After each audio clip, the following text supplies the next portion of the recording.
Ndagushimiye cyane. Reka nkubwire amoko y'amarozi atandukanye, nkubwire n'uburyo wayivuzamo, uburyo wayakira ndetse ubuzima bwawe bukagenda neza.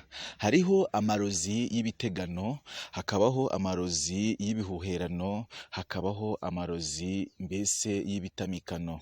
Ibitegano ni amarozi nyine bashobora kugutega mu buryo bumwe se cyangwa ubundi. Ibitamikano ni amarozi ushobora guhabwa mu byo kurya, ibyo kunywa cyangwa se ukayanywaho cyangwa se ukayarya bakoresheje ikindi kintu runaka mu buryo bw'inyamaswa runaka, akaba ariyo wenda bakurogeraho bakayigushyira mu mubiri muri ubwo buryo.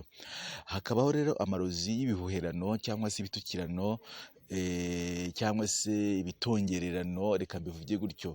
Ubwo bwoko rero bw'amarozi y'ibihuherano, ibitukirano cyangwa se ibitonkererano gutyo, ubundi nibwo burozi bubi bubaho kurenza ayo marozi yandi rero nkubwiye y'ibitegano cyangwa ibitamikano. Kuko amarozi y'ibihuherano ushobora kuyagira ntaho uribwa, ntaho kurya hamwe na mba, ariko ukaba ushobora kuyagira ariko nawe ubwawe ntumenye ko bayakuroze. Ukaba ushobora kuyamarana imyaka 20, 15, 30 ingahe, ariko nawe ubwawe utazi ko uyafite. Gusa abantu bo baba babona ko byanze bikunze ko ubuzima bwawe bwahindutse. Ushobora rero kuyagira, bashobora kuroga gutyo, ukajya ugira inka umukamo wazo ukabura, ukajya ugira inka aho kugira ngo ishishe ahubwo ukabona hajemo ibibazo, ukorora inzuki imizinga ikabura zikarumba, ukabona akazi ukakavaho utakamazeho igihe, ubundi ukiga ukabura akazi, ubundi ukabura mwiza umeze neza, ukabura urushako ukagira gute, ubundi ukabura urushako rukanga, ubundi ugasanga ibyo uraronka amafaranga, uratunga n'ibiki byose uraronka mbese, ariko ubutunzi bwawe bukagenda budogera. Donc ikiganza cyawe kikakira kenshi ariko kikakurira henshi, ukaba ushobora kubura ibintu byawe byinshi na byinshi ku buryo bw'amayobera mu buryo butandukanye.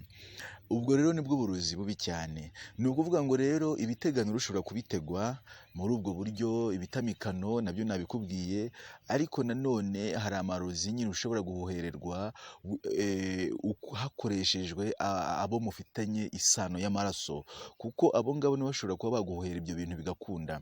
Iyo bashobora kuba yabiguhuhera atanakwanga, ahubwo akabiguhuhera kugira ngo umuryango we ugire amahoro. Bakavuga ati runaka ntazigera amenya ko ibi bintu ntazigera bimenya, ariko kubwo kugira ngo umuryango wacu tuwukureho akaga, reka aka kaga tukohereze kwa runaka, hanyuma twebwe imiryango yacu yigirire amahoro. Ni ukuvuga ngo rero icyo ngicyo nicyo nshaka kukubwira ko ibyo ngibyo bishoboka. Nanone kandi bashobora kubigukoreraho imiterekero, cyangwa se bakabigukoreraho bakabigukorera nyine ku ngenzo yawe.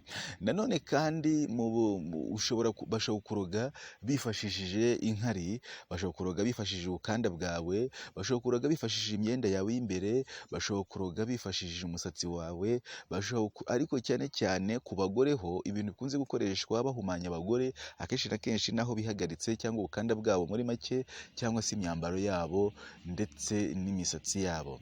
Ni ukuvuga ngo aya marozi yose abaho mu by'ukuri, ariko ngo nta burozi butagira ikirogora. Kandi noneho uburozi ubwo ari bwo bwose burakira. Uburozi ubwo ari bwo bwose rero burakira. Niyo mpamvu habayeho nyine ikirogora, niyo mpamvu habayeho nkura imwonga, uva imwonga uva ibuzimu ugana ibumuntu.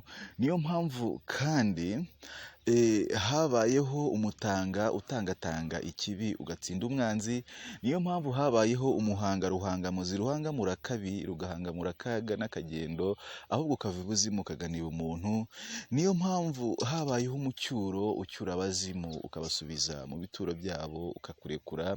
Niyo mpamvu kandi habayeho umuganza uganza akabi ukaganza akabi, ukaganza abazimu b'inzimuzimu, ukaganza abazimu bateza akaga, bateza akaga, ahubwo ukakugabuza abakurambere, ukakugabiza abazimu b'amahirwe, abazimu b'ingenzi, abazimu bakugabira iterambere, bakugabira amahoro, bakugabira kubyara ndetse no guheka, gutunga no gutunganirwa.